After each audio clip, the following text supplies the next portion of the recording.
નમસ્કાર, તમે જોઈ રહ્યા છો મંતવ્ય ન્યૂઝ અને સીધા સંવાદ સાથે હું મહેન્દ્ર.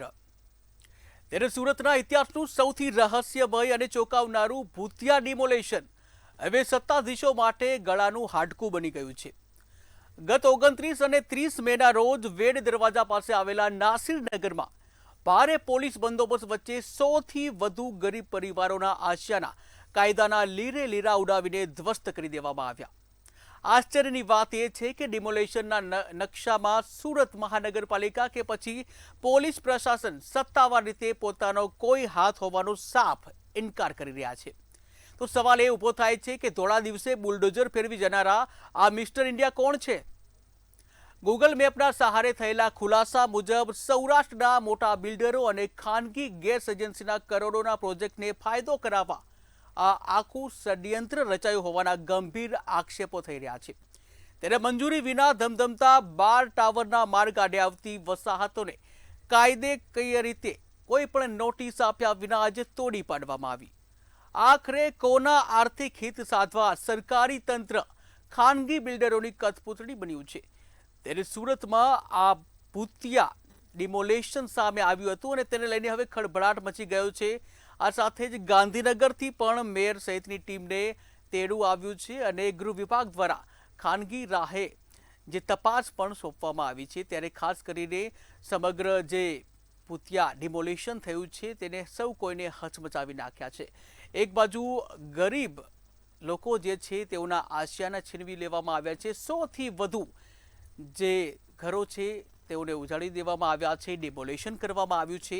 ત્યારે સૌથી મોટો પ્રશ્ન એ થાય છે કે સુરત મહાનગરપાલિકા દ્વારા હાથ હત્તર કરવામાં આવ્યા છે અને તેઓએ આ ડિમોલેશન નથી કર્યું તેવું કહી રહ્યા છે.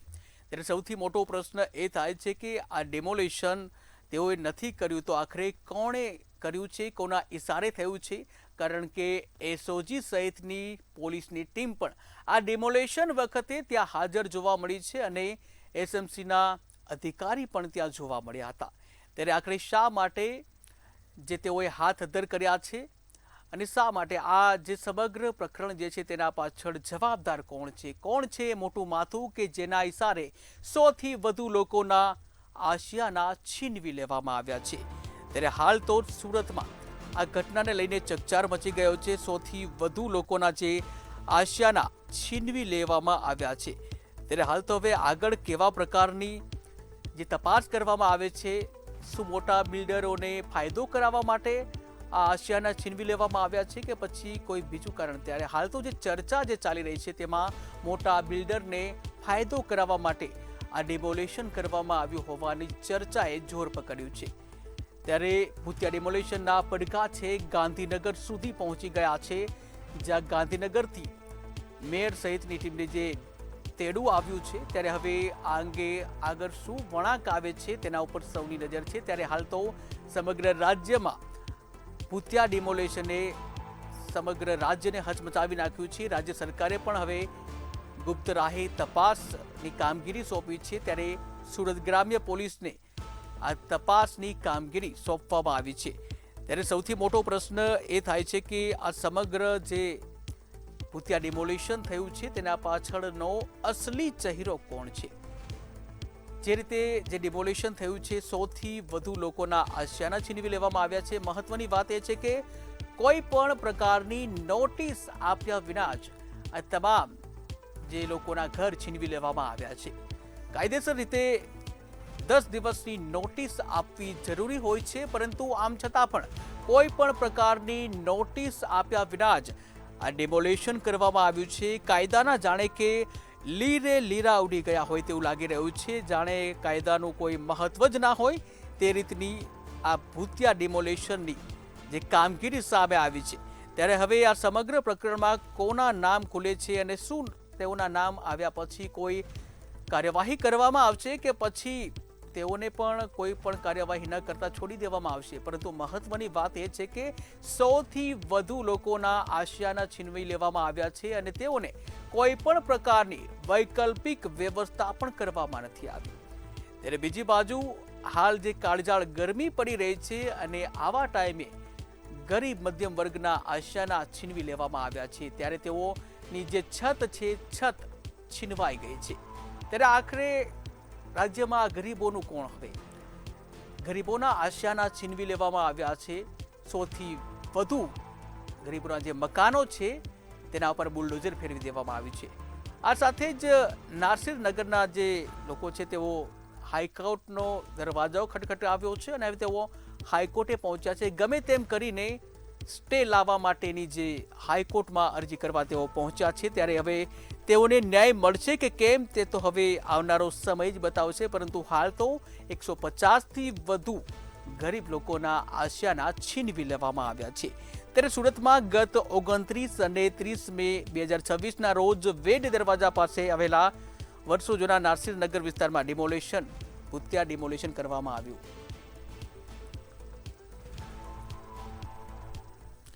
ત્યારે આ સાથે જ આ મુદ્દે સીધા સંવાદમાં ચર્ચા કરવા માટે આપણી સાથે જોડાઈ ગયા છે advocate Dhaval Rana.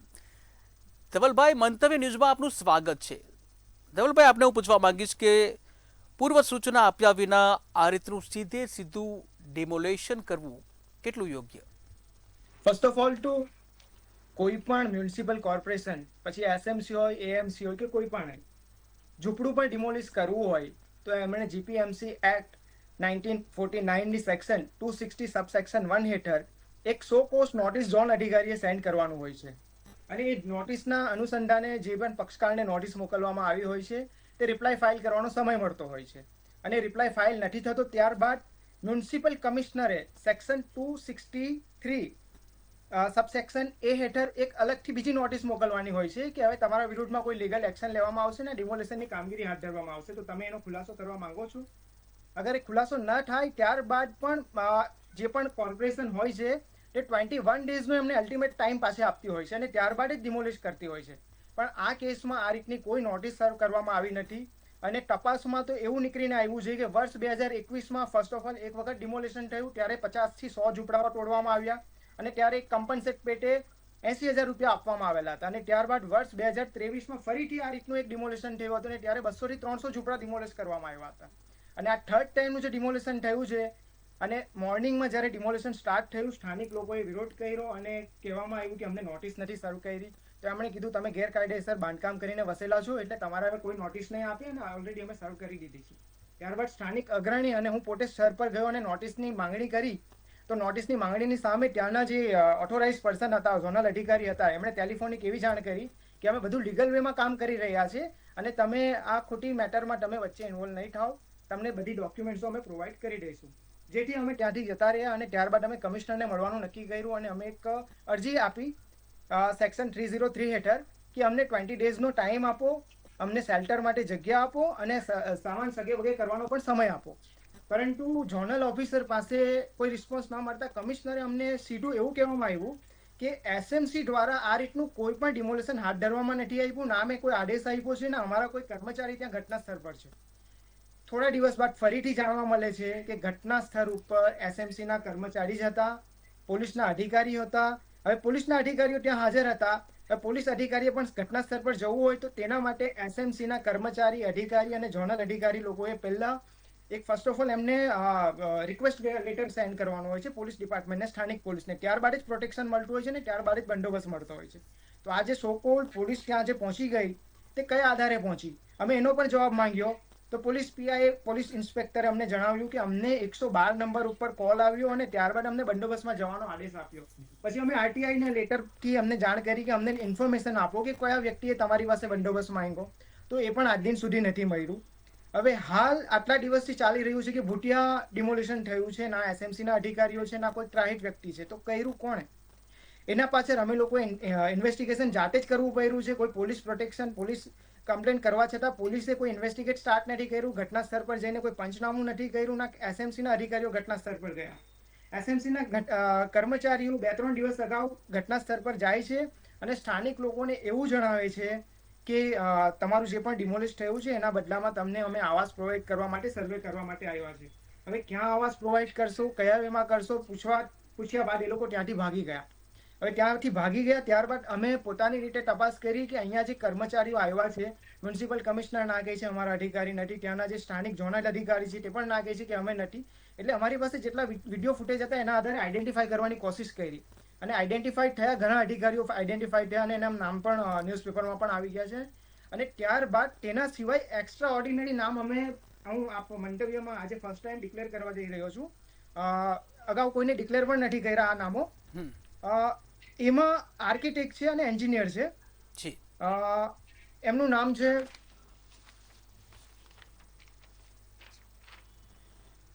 Engineer DVS Gediya અને એન્જિનિયર રજનીભાઈ ટાંક. આ બંને જે વ્યક્તિઓ છે જે પોતાને આર્કિટેક્ટ અને સિવિલ એન્જિનિયર કહે છે, તેઓ ઘટના સ્થળ પર નકશા લઈને જાય છે. વિડીયોગ્રાફીમાં પણ દેખાઈ આવે છે અને ઘણા વિડીયોમાં ક્લિયરલી દેખાય છે કે એ લોકો આદેશ આપી રહ્યા છે કે આ વસ્તુ ડિમોલિશ કરો, આ બોર્ડરમાં આવે છે, આટલા ફૂટ આટલું લેવાનું છે. એ રીતના વિડીયોમાં ક્લિયરલી દેખાઈ આવે છે. હવે આ જે બે વ્યક્તિ છે તે સુરત મ્યુનિસિપલ કોર્પોરેશન તથા સુડા આ બંને સંસ્થાઓમાં પોતાની સેવા આપે છે અને સિવિલ એન્જિનિયર તરીકે અને આર્કિટેક્ટ તરીકે અને પ્લાન્ટ ડિપાર્ટમેન્ટમાં પ્લાન્ટ પાસિંગ ઓફિસર તરીકે પણ એ લોકો તૈનાત છે. તો પછી આ ક્લિયર થઈ રહ્યું છે કે એસએમસી ના પોતાના કર્મચારી જ આ ઘટના સ્થળ પર હતા, જે પોતે નકશો લઈને આવે છે, લાઈન દોરી છે, બતાવવાની વાત કરી રહ્યા છે કે અમે ડિમાર્કેશન કરવા ગયા હતા. તો આ કોઈ જાતનું ડિમાર્કેશન નથી થયું. આ લોકો ફક્ત ને ફક્ત નકશો લઈને આ જે વ્યક્તિ છે રજની ટાંક અને દિવ્યેશભાઈ ગેડિયા, આ બે વ્યક્તિ ઘટના સ્થળ પર હોય છે. પહેલા ફર્સ્ટ ઓફ ઓલ તો એ લોકો એવું કહે છે કે 10 ફૂટનો રસ્તામાં જવાનું છે આ ઘર અને 10 ફૂટ પહેલા ડિમોલિશ કરો. હવે 10 ફૂટ ડિમોલિશ થાય છે, ત્યારબાદ ફરીથી આદેશ આપવામાં આવે છે કે આખા બધા ઘરોને પણ ડિમોલિશન કરી નાખો. હવે આ જે મકાનો છે એ પ્રાઇવેટ સંસ્થાના પણ જગ્યા ઉપર બનેલા હતા અને અમુક મકાનો છે તે સુરત મ્યુનિસિપલ કોર્પોરેશનની જગ્યા પર વસેલા હતા. હવે વસાવટ કરનાર જે વ્યક્તિઓ છે છેલ્લા 49 થી યા 47 ના ટાઈમથી ઘણા લોકો ત્યાંથી વસાહત કરી રહ્યા છે. એમને અમે પ્રશ્ન પૂછ્યા કે તમે ક્યારથી વસો છો, એટલે એમણે એવું કીધું, ઘણા મુસ્લિમ વસ્તીના વ્યક્તિઓ છે કે જ્યારે દેશ આઝાદ થયો અને જે રેફ્યુજી ચાલી રહ્યું હતું ત્યારે અમે અહીંયા આવીને વસેલા હતા અને અમે ત્યારથી જ અહીંયા રહીએ છીએ. જે સરકારી જગ્યાઓ છે કે કોઈ પ્રાઇવેટ જગ્યા છે. હવે પ્રાઇવેટ જગ્યા છે તે કોઈ પારસી પર્સનની જગ્યા છે અને એ પારસી પર્સનને પણ વર્ષોથી ધ્યાન હતું કે આ લોકો અહીંયા જ રહી છે, પણ એમણે આટલા દિવસ સુધી, આટલા વર્ષો સુધી કોઈ એક્શન નથી લીધું. એઝ પર લો ગવર્મેન્ટ જગ્યા પર કોઈ વ્યક્તિ 60 યર્સથી રહેતું હોય તો ગવર્મેન્ટે પણ એને શેલ્ટર માટે જે જગ્યા રહેતા હોય તે જગ્યાને પ્રોવાઈડ કરવાનું હોય છે અને તે જગ્યા એ લોકોના નામે કરવાની પ્રોસિજરો પણ ચાલી આવેલી છે. પણ આ રીતની પણ કોઈ પ્રોસિજર નથી કરી અને ફક્ત ને ફક્ત ગેરકાયદેસર સુરત મ્યુનિસિપલ કોર્પોરેશનના કર્મચારીઓ, અધિકારીઓ જે પોતે માસ્ક પહેર્યા છે, કોઈ એક દુપટ્ટા લેડીઝ બાયો છે તેમણે દુપટ્ટા પહેર્યા છે અને ડિમોલિશનની જગ્યાઓ પર ઉપસ્થિત હતા. તો અમારી ફક્ત ને ફક્ત હાલના તબક્કે એવી માંગ છે અને અમે હાઈકોર્ટમાં પીઆઈએલ દાખલ કરવા આવતીકાલે યા પરમ દિવસે અમે જવાના છે, જે ટાઈમ અનુકૂળ થાય એ રીતે. અને પીઆઈએલમાં અમે સીધી વસ્તુ ડિમાન્ડ એ જ કરવાના છે કે એસઆઈટીનું ગઠન થાય અને એસઆઈટીના ગઠન બાદ સ્પેશિયલ જે ટીમ આવશે તે આઈડેન્ટિફાઈ કરશે, સ્પેસિફાઈ કે કયા પોલીસ અધિકારીઓ કોઈના આદેશથી કર્યું છે, કોના આદેશથી થયું છે, આ એસએમસીના કર્મચારીઓએ કોના આદેશથી કર્યું છે અને કયા વેમાં ડિમોલિશ કર્યું છે. તો એ આખું લીગલ વેમાં નામદાર ગુજરાત હાઈકોર્ટમાં અમે પીઆઈએલ દાખલ કરવાના છે. અને હાલ મારા સાથી મિત્ર ઝમીરભાઈ શેખનાઓએ 2 દિવસ અગાઉ જ નામદાર ગુજરાત હાઈકોર્ટમાં સ્ટે અરજી ફાઇલ કરી. સ્ટે અરજી એના માટે કે આ જે તૂટ્યા છે અરાઉન્ડ 150 અરાઉન્ડ ઘરો તૂટી ગયા છે અને ત્યારબાદ એમની પાછળના જે પાર્ટમાં છે એ તકરીબન 100 ઉપર ઘરો છે. એ ઘરોની ઉપર ડિમોલિશનની પ્રક્રિયા સ્ટાર્ટ નહીં થાય એના માટે એ લોકોની કામગીરી માટે ઝમીરભાઈ શેખ એડવોકેટે સ્ટે અરજી માટે નામદાર ગુજરાત હાઈકોર્ટમાં એપ્લિકેશન ફાઇલ કરી છે. બિલકુલ ધવલભાઈ, જે રીતનો સમગ્ર જે ભૂતિયા ડિમોલિશન જે સામે આવ્યું છે, હવે એમાં પોલીસ પણ છે, એસએમસીના કર્મચારી પણ દેખાઈ રહ્યા છે, ત્યારે હવે આ લોકો જો દોષિત સાબિત થાય તો કેટલી સજા અને કયા કાયદા હેઠળ એને સજા થાય? ફર્સ્ટ ઓફ ઓલ તો પોલીસ અધિકારીઓ સીધા ટાર્ગેટ કરવા કે તમે આ ઘટના સ્થળ પર તમે પણ ઇન્વોલ્વ છો એ એઝ અ લો અમે એમને ડાયરેક્ટ ટાર્ગેટ નહીં કરી શકીએ, કેમ કે અમને કોલ આવ્યો એને પ્રોટેક્શનના ભાગરૂપે પણ કદાચ હાજર હોઈ શકીએ. બિલકુલ. એટલે અમે હાલના તબક્કે તો જે વ્યક્તિઓના ઇન્વોલ્વમેન્ટ છે, જેમ કે આર્કિટેક્ટ, 2 આર્કિટેક્ટના નામ આપ્યા મેં, રજનીભાઈ ટાંક અને દિવ્યેશભાઈ ગેડિયા.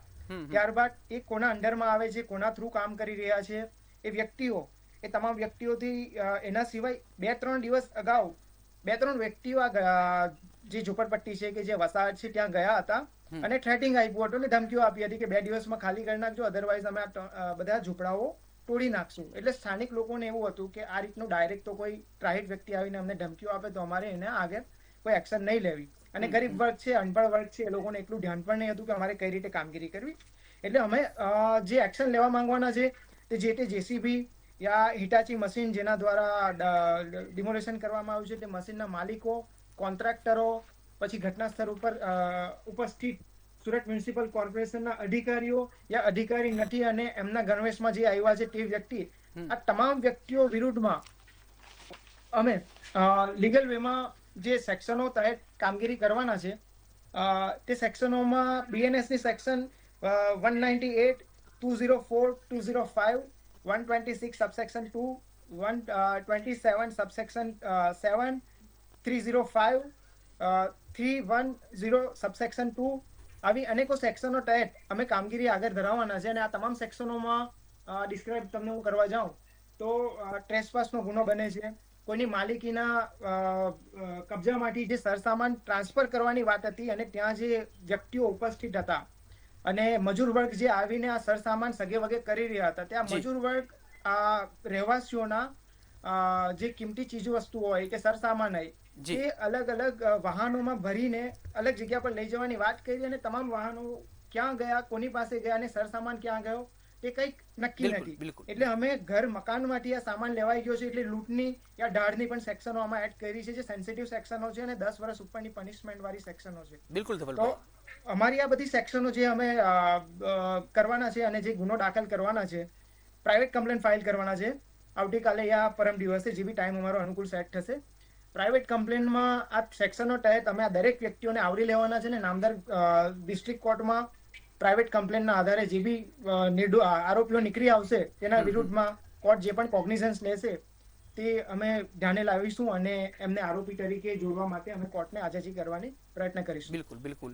આપણી સાથે નારસિંહનગરના સ્થાનિક સરફરાજ ઘાસવાલા પણ જોડાઈ ગયા છે. સરફરાજભાઈ, આપનું મંતવ્ય ન્યૂઝમાં સ્વાગત છે. આપણે પૂછવા માંગીશું કે આપ ત્યાંના સ્થાનિક છો, તો જે પ્રકારે જે ડિમોલેશન હાથ ધરવામાં આવ્યું હતું, શું આપને કોઈ નોટિસ આપવામાં આવી હતી? ના, અહીંયા અત્યારે કોઈને કોઈ પણ પ્રકારની નોટિસ આપવામાં આવી ન હતી. ઘણા સમયથી આ બિલ્ડરો અને બિલ્ડરોના મળતિયાઓ સ્થાનિક લોકોને ધાક ધમકી તાના જે બી આગેવાનો છે એ લોકોના મળતિયા એ લોકોને મેળવીને છેલ્લા ઘણા સમયથી એક ગેંગ બનાવીને સ્થાનિક લોકોને ડરાવીને ધમકાવીને રાખતા હતા કે હવે તો આ જગ્યા વેચાઈ ગઈ છે, બિલ્ડરે લઈ લીધી છે, બિલ્ડર બહુ મોટું માટું છે, તમે કઈ બી કરશો તો થશે નહીં. તો અને કોર્પોરેશનમાં બહુ ઊંચી એની એ છે, તો લોકો એને ગૌગણના કરતા નથી, ભાઈ ચાલો એની જે જગ્યાને લીધી જેમાં બાંધકામ કરે વાંધો નથી. પણ ધીરે ધીરે એને અસર એની રંગ બતાવતો ગયો. ધીરે ધીરે એને લોકોને ડરાવ્યા, ધમકાવ્યા. એની હદમાં જેટલી જગ્યા હતી એને લોકોએ ડિમોલિશન કર્યું અને એ લોકો બિચારા પાછું બાંધકામ બી કર્યું. છેલ્લા ઘણા સમયથી લોકો હેરાન હતા. પણ આ જે છેલ્લે જે ઘટના થઈ છેલ્લી 30 તારીખે એ તો એકદમ ખૂબ જ ગંભીર હતી કે લોકો સૂતા હતા, સવારમાં લોકો આવ્યા ડંડા ફટકા ને લઈને અને બોલે બહાર નીકળો, તમારો સામાન તમારા પાસે સમય નથી, બહાર નીકળો, જે હશે તે અમે તમારું ઘર તોડવાના છીએ. લોકોએ ખૂબ જ ગુસ્સામાં આવીને કે ગભરાઈને એ લોકોને સવાલ કર્યો કે ભાઈ તમારી પાસે અમને કોઈ નોટિસ આપી નથી, અમારા ઘરે એ કેવી રીતના તમે તોડશો? એ લોકોએ કોઈ જવાબ નથી આપ્યા કે અમે તો આ બિલ્ડર આવી ગયા છે, ચલાવવાના છે, તમને જે કરો એ કરો.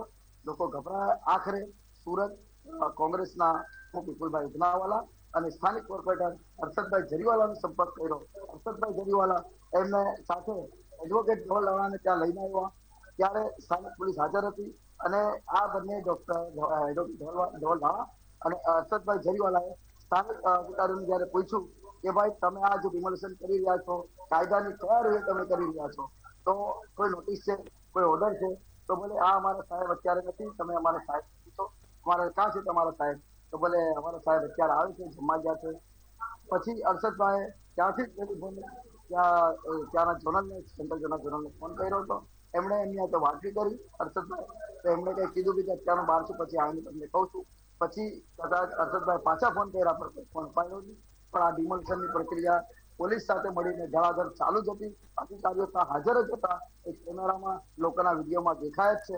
પણ આજે મૌન સેવી રહ્યા છે, કાં બચી રહ્યા છે, કાં ભાગી રહ્યા છે, પણ એ લોકો હતા આ ભૂલ હર્ષદભાઈ જરીવાલા સતત ખોલી રહ્યા છે. સાથે અમારા તમામ કોંગ્રેસના આગેવાનો પણ ખોલી રહ્યા છે. છેલ્લે ના છૂટકે બીજા દિવસે અમારા કોંગ્રેસના પ્રમુખ હર્ષદભાઈ જરીવાલા, અસલમભાઈ સાયકલવાલા, અમારા એડવોકેટ તમામ પછી આખો મોરચો લઈને ગાંધી ચિંધ્યા માર્ગે જયારે કોર્પોરેશન જવાબ માંગવા ગયો અને ચાર રીતે ધૂપ તાપમાં લોકોને સ્થાનિક લઈને બેઠા, આખરે કમિશનર પાસે અમારા આગેવાન ગયા અને પૂછ્યું કમિશનરને તો કમિશનરે કીધું કે અમે તો કોઈ ડિમોલિશન કર્યું જ નથી, આ કોર્પોરેશન તરફથી ડિમોલિશન નથી. ત્યારે અમે સૌ સ્થાનિકો શબ્દ રહી ગયા કે આવું તો કેવું થઈ ગયું, અમારા ઘરોમાં ચોરી થઈ તો ઘરો જ ચોરી થઈ ગયા છે. અને આખરે આ ભેદ ખુલ્યો અને પછીથી આ જે સતત અત્યારે આજ સુધી આ તમામ જયારે લોકો જે 100-150 ઘરો અને તમામ પરિવારો આજે સતત વિહોણા છે, ધૂપ તાપમાં આજે કોઈ પણ જાતની સુવિધા નથી. તમે જુઓ તો ઉપર આસમાન, નીચે જમીન, બિલકુલ લેડીઝો છે, મહિલાઓ છે, બાળકો છે, એ લોકોને કુદરતી આફતમાં જવું હોય, ટેમ્પરેચર જવું હોય, એ જ પહેલા કપડા સુધી આજ સુધી છે. એ લોકો ખાવાની જી વ્યવસ્થા નથી, પાણીની પીવાની વ્યવસ્થા નથી, પણ તંત્ર મુખ પ્રેશક બનીને અત્યારે બેસ્યું છે. હવે સતત કોંગ્રેસ આ બાબતે એના આગેવાનો લડી રહ્યા છે, બિલકુલ પણ આ સત્તાધીશો ભાગી રહ્યા છે. આજે પણ તમામ કોંગ્રેસીઓ અને સ્થાનિક આગેવાનો કોંગ્રેસ કચેરી ગયા, કોઈ અધિકારી બહાર આવ્યા નહીં મળ્યા. આખરે કમિશનર બી ચાલ્યા ગયા, એના ઘરે ગયા, ગાંધી ચિંતા માર્ગે ગુલાબ આપીને કે કમિશનરને કહેશું કે ભાઈ તમે તો તમારા ઘરમાં છો, અમારો આસ્તો સહારો શું? નાના બાળકો શાળાએ જવાની જગ્યાના બદલે આ ધરણામાં બેસા છે. આ જી કેવું સરફરાજભાઈ, જી તંત્ર છે, આ કેવું યુપી બિહાર જેવું ગુંડારાજ છે, જી અમને સમજવું જોઈએ. બિલકુલ ધવલભાઈ આપની પાસે આવીશ. આપને હું પૂછવા માંગીશ કે જે રીતની જે સમગ્ર ડિમોલિશનની જે વાત આવી છે ત્યારે હવે પીડિતોને ન્યાય માટે અને તાત્કાલિક વળતર મળે તે માટેના શું પગલાં હશે? હમણાં લાસ્ટ યરે જ નામદાર સુપ્રીમ કોર્ટનું એક જજમેન્ટ આવ્યું. જજમેન્ટના અનુસંધાને ચીફ જસ્ટિસ જે તે સમયના હતા આપણા બીજી ગવાઈ સાહેબ, એમણે એક જજમેન્ટ આપ્યું હતું અને જજમેન્ટના અનુસંધાને એમણે એવું ટાંચ્યું હતું કે કોઈ પણ વ્યક્તિ જે ઝૂંપડામાં પણ રહેતું હોય તેનું મકાન ડિમોલિશ કરવાની પણ એક પ્રક્રિયા છે અને પ્રક્રિયાના અનુસંધાને જ કામગીરી કરવી જોઈએ. અને પ્રક્રિયાના અનુસંધાને કામગીરી નહીં થઈ હોય તો એમને કમ્પન્સેટ કરવું કમ્પલસરી છે. અને એ કમ્પલસરી નોટિફિકેશન દરેક જ મ્યુનિસિપલ કોર્પોરેશનને નામદાર સુપ્રીમ કોર્ટ તરફથી મેલ દ્વારા અને ફેક્સ દ્વારા યા તો પોસ્ટ દ્વારા સેન્ડ કરવામાં આવ્યું હતું કે આનું પાલન તમારે કમ્પલસરી કરવાનું છે. અને એ કમ્પલસરી પાલનની સાથે જેનું પણ ડિમોલિશન થાય એને વળતર ચૂકવવું ફરજિયાત છે. તાત્કાલિક ધોરણે જે ડિમોલિશન થયું હોય તે દિવસે ચૂકવવું જોઈએ, એ રીતનું એક જજમેન્ટ છે. તો આ તબક્કામાં આમણે યા તો કમ્પન્સેટ કરવું પડે જેટલી વસ્તુઓ એમની ડેમેજ થઈ હોય યા ડિમોલિશ દરમિયાન દટાઈ ગઈ હોય, તૂટી ગઈ હોય, ફૂટી ગઈ યા લૂંટ થઈ ગઈ હોય, તો એ વસ્તુઓ માટે કમ્પન્સેશન અલગ એક પ્રક્રિયા છે. અને નામદાર ગુજરાત હાઈકોર્ટ દ્વારા માંગણી કરીને ઓર્ડર લેવામાં આવે છે. ડાયરેક્ટ સીધો ઓર્ડર અમને નથી મળતો. યા તો અમે સીધું એક અરજી કરી શકીએ છીએ મ્યુનિસિપલ કમિશનરને કે અમારી 100 વસ્તુની પ્રોપર્ટીની નુકસાન થઈ છે અને અમારું ડેમેજ થયું છે, તો તમે અમને આનું કમ્પન્સેટ કરો. તો એ મ્યુનિસિપલ કોર્પોરેશન એ વેમાં પણ કમ્પન્સેટ કરી શકતી હોય છે. બિલકુલ. એના અલાવા મ્યુનિસિપલ કમિશનરે તાત્કાલિક ધોરણે શેલ્ટર હાઉસ આ લોકોને પ્રોવાઈડ કરવા પડે, યા તો કોઈ EWS આવાસ કે જે હમણાં તબક્કામાં અવેલેબલ હોય ત્યાં આ લોકોને સ્થળાંતર કરવા જોઈએ. યા તો પછી રેન્ટ બસેરા જેવી કોઈ પણ જગ્યાઓ કે જ્યાં જગ્યા ખાલી હોય તો આ જે ગરીબ વર્ગના વ્યક્તિઓ છે, નાના નાના છોકરાઓ છે, મજૂર વર્ગ છે, તો એ લોકોને રહેવામાં સામા ચોમાસે ક્યાં સ્થળાંતર કરવું જોઈએ. પણ હજુ સુધી ના તો પ્રશાસન દ્વારા કોઈ એવા પગલાં લેવામાં આવ્યા છે, ના તો ગવર્મેન્ટ દ્વારા કોઈ પગલાં લેવામાં આવ્યા છે. બધા પોતપોતાના હાથ ઉપર કરી રહ્યા છે કે અમારામાં નથી આવતું, અમારે નથી કર્યું, અમે નથી કર્યું. એટલે અમે જે નામદાર ગુજરાત હાઈકોર્ટમાં જઈને જે PIL દાખલ કરવાના છે એમાં અમે કમ્પન્સેટ પણ માંગવાના છે, અમે શેલ્ટર પણ માંગવાના છે અને જે દોષિત વ્યક્તિઓ છે તેના સામે કાર્યવાહી આ તમામ પ્રક્રિયાઓ હાથ ધરવાના છે. બિલકુલ બિલકુલ. સરભરતભાઈ આપને હું પૂછવા માંગીશ અને હવે સમયનો અભાવ પણ છે તો શોર્ટમાં પૂરું કરીશું. સરફરાજભાઈ આપને પૂછવા માંગીશ કે એવા પણ આક્ષેપો થઈ રહ્યા છે કે કેટલાક બિલ્ડરોના પણ આમાં હાથ છે. શું આપના તરફથી કોઈ બિલ્ડર દ્વારા કે પછી તંત્ર દ્વારા ધમકી આપવામાં આવી હોય? સાહેબ, સતત આ બિલ્ડરો સ્થાનિક, મેં તમને પહેલા જ કીધું કે આ બિલ્ડરો અને એમના મળતિયાઓ સતત આ બાબતે લોકોને ધમકાઈ રહ્યા હતા. અંદર ખાલી એમના માણસો ધમકાવી રહ્યા હતા. એક એવો માહોલ બનાવી રહ્યા હતા કે લોકો ડરે, કેમ કે આજે માણસ બેચારો 2 ટકનું ખાવાનું એ કેવી રીતના એના ઘરે 2 ટકનું જમવાનું બને તો કે એની જજ્જોજહેદમાં હોય. અને એક નાનો ગરીબ માણસથી જેને ઝૂંપડું હોય એ ઝૂંપડામાં બિચારો કેમ રહેતો હોય, એ વ્યક્તિ આ કયા ઝમેલામાં પડશે? એ તો બિચારો એનો આટલું નાના ઘરમાં રહેવા માટે જ છે. એના માટે એ આશિયાનું જે લઈ લીધું છે એ આશિયાનું એમને પાછું મળે, બહુ ને એ લોકોનું ત્યાં વસન થાય. એ બાબતે આજે તમામ આ લોકો, આજે અમારા જેવા બધા લોકો આ બાબતે ચિંતિત છીએ કે આ લોકોનું પાછું અને પુનર્વસન થાય. બિલકુલ. છેલ્લે શું અપેક્ષા છે સરકાર પાસે? સરકાર પાસે અમારી અપેક્ષા છે અપેક્ષા એટલે જ છે કે કદાચ આ સરકાર ને એ વસ્તુ સમજ પડવી જોઈએ કે અમે મોટા મોટા ભાષણોમાં કહેતા હોઈએ કે ભાઈ સુરતમાં કે ગુજરાતમાં કે ભારતમાં આ સુશાસન છે, સબકા સાથ સબકા વિકાસની વાર્તાઓ જી થાય છે, જી પણ અહીંયા સબકા સાથ સબકા વિકાસ જો ખરેખર સરકાર કરવા માંગતી હોય તો જી શું આ ગરીબો સબકા સાથ સબકા વિકાસ માટે એલિજિબલ બિલકુલ જી નથી? શું ગરીબ હોવો એક ગુનો છે? જી આ જી ગરીબોના જેના છત આસિયાના ચાલ્યા ગયા છે, શું એ લોકો આ રહેવા એક જમીન પર રહેવા માટે બી લાયક નથી? તો જી આના કરતા સાહેબ ઘર તો ઉજાડી નાખ્યા, એ બુલડોઝર સાથે એ લોકોને ઉજાડી નાખવાના હતા, 5 વર્ષની કબર બનાવી દેવી હતી, કેમ કે આ લોકો પાસે કોઈ બચ્યું જ નથી. એના કરતા તો સાહેબ આ સરકારને બે હાથ જોડીને એવું કેવું છે કે આટલું કર્યું તો એ લોકોને આટલી બી છૂટ આપી દે, એ લોકોને આ જ બુલડોઝરની નીચે દબાવી નાખવાના હતા, જે લોકોના સર સામાન અને બાળકોના દફતર ચોપડાઓ દબાવી નાખ્યા, એ લોકોના સપના દબાવી નાખ્યા, એ લોકોના હથિયારો દબાવી નાખ્યા, એ રીતના એ લોકોને બી દબાવી જ નાખવાના હતા કે એ લોકો કોર્પોરેશન બી ના જાય, કે કોર્પોરેશન જાય તો કમિશનરને કોર્પોરેશન છોડીને ભાગવું પડે, એવા દિવસોનો હાજર ના થાય.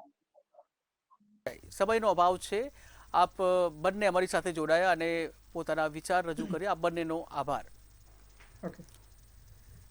ત્યારે ખાનગી બિલ્ડરોના કરોડોના જે પ્રીમિયમ પ્રોજેક્ટ માટે ગરીબોના આશયાના ઉજ્જડ કરવાનો આ ખેલ હવે સત્તાધારી પક્ષ અને ભ્રષ્ટ બાબુઓ માટે ગળે પડ્યો છે. હાઈકોર્ટના કડક વલણ અને ગાંધીનગરથી શરૂ થયેલી ગુપ્ત તપાસ બાદ કાયદાને કઠપૂતળી બનાવનારા અનેક મોટા માથાઓ હવે ભીસમાં આવશે તે નક્કી છે. ગરીબોની હાય અને આ ભ્રષ્ટાચારના કાયદાઓમાંથી સત્ય ક્યારે બહાર આવશે તે તો હવે સમય જ બતાવશે. હાલ સમયના અભાવના લીધે સીધા સંવાદમાં હાલ બસ આટલું જ. વધુ નવા ટોપિક સાથે ફરી મળીશું. ત્યાં સુધી મને રજા આપશો. નમસ્કાર.